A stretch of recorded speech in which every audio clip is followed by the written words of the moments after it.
dumi, grabe ka naman. Ba't lumalayo ka sa akin? Kakain ka, ma'am? Opo. Bakit po? Wala po akong pera. Di, ako. Kakain ikaw? Opo. Hala, bigyan mo na ako? Kung kakain ka, kain. O, hingi ka na lang ng sabaw. Ano yan? Sa'yo, Bigyan mo ako? bibigyan ka sa kain. O, sige. Bibigyan mo ako pagkain. Opo, opo. Sige po. Akin to? Opo. Yan. Sige, kain ka na. Samahan mo muna ako. Hindi na, kasi solo flight ako. Saan ka solo? Solo flight nga eh. Wala, hindi ako pwedeng may kasama. Bakit? Kaibigan lang eh. Hindi na, kumain ka na lang.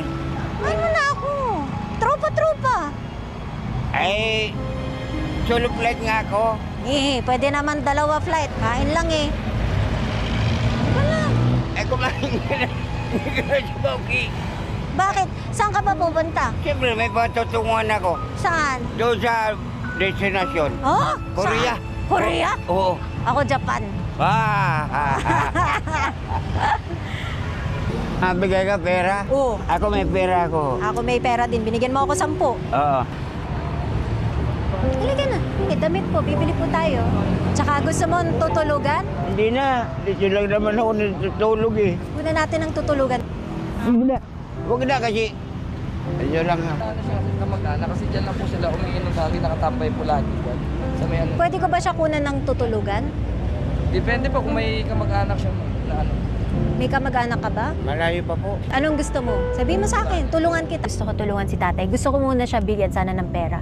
Kasi nakita ko, ilan lang yung barya niya. Importante daw kumain. And sobrang natouch ako kasi siya, wala nga siyang tirahan. Dala lang daw niya karton, doon siya natutulog. Ngayon, gusto ko siyang bigyan. Kausap siya ngayon ng team namin. Ang problema daw, pag binigyan ng pera, uutuin daw siya ng mga tao. I think meron siyang problema din sa pag-iisip. Kanina hindi talaga ako takot sa kanya kasi hindi naman siya nananakit o ano. Pinapaalala pa rin yung kumain. Grabe. Ayaw niyo ho ng ano? Hanapan mo namin kayo ng matitirhan? Okay na po ako. Yung ganyan ako, malaya ako. Ang taon na ho kayo natutulog dito sa kalsada? Wala pa nung 2020. 2020? Pandemic? Oo. Ano ho nangyari? May trabaho kayo dati? Meron pa ako trabaho eh. Nawala yung gamit ko. Ano ho ba trabaho niyo dati? Maton po. Sa construction? Opo. Natigil ho kayo Tigil kasi nawala. ng mga gamit. Nanakaw eh. Imagine mo may problema ka na. Nabigla ako kasi humihingi ako sa iba at bigla na lang siyang lumapit sa akin. Tinanong niya kung kumain na ba ako at bigla na lang niya akong inabutan ng 10 piso. Kahit 15 lang ang pera niya. Pambili ng sabaw. Maganda ang puso niyan. He just needs help. Mabait siya. Kailangan ko siyang tulungan.